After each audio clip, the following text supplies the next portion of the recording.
بسم اللہ الرحمن الرحیم۔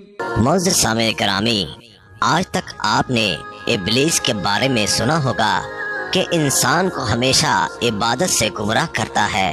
آج کا واقعہ اتنا عجیب ہے کہ جسے سن کر آپ حیرت میں پڑ جائیں گے۔ ایک شخص اندھیری رات میں نماز پڑھنے کے لیے گھر سے نکلا۔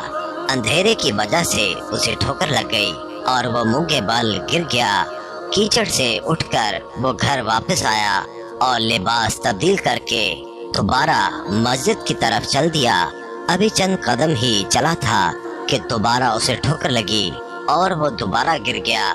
کیچڑ سے اٹھ کر وہ پھر دوبارہ اپنے گھر گیا، لباس بدلا اور مسجد جانے کے لیے دوبارہ گھر سے نکلا۔ جیسے ہی وہ اپنے گھر سے باہر نکلا تو اس کے دروازے پر اسے ایک شخص ملا جو اپنے ہاتھ میں روشن چراغ تھامے ہوئے تھا۔ چراغ والا شخص چپ چاپ نمازی کے آگے آگے مسجد کی طرف چل دیا۔ اس مرتبہ چراغ کی روشنی میں نمازی کو مسجد پہنچنے میں کسی دشواری کا سامنا نہیں کرنا پڑا۔ وہ خیریت سے مسجد پہنچ گیا۔ مسجد کے دروازے پر پہنچ کر چراغ والا شخص رک گیا۔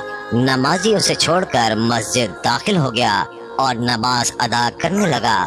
نماز سے فارغ ہو کر وہ مسجد کے باہر آیا۔ چراغ والا شخص اس کا انتظار کر رہا تھا تاکہ اس نمازی کو چراغ کی روشنی میں گھر چھوڑ آئے۔ جب نمازی گھر پہنچ گیا تو نمازی نے اجنبی شخص سے پوچھا، آپ کون ہیں؟ اجنبی بولا، سچ بتاؤں تو میں ابلیس ہوں۔ نمازی کی تو حیرت کی انتہا نہ رہی۔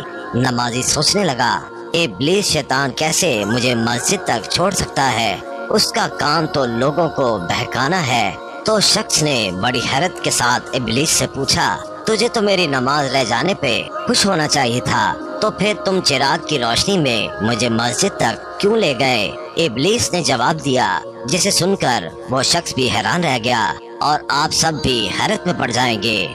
ابلیس نے جواب دیا کہ جب تمہیں پہلی ٹھوکر لگی تو اللہ تعالیٰ نے تیرے سارے گناہ معاف فرما دیے۔ سبحان اللہ۔ جب تجھے دوسری ٹھوکر لگی تو اللہ تعالیٰ نے تیرے پورے خاندان کو بخش دیا۔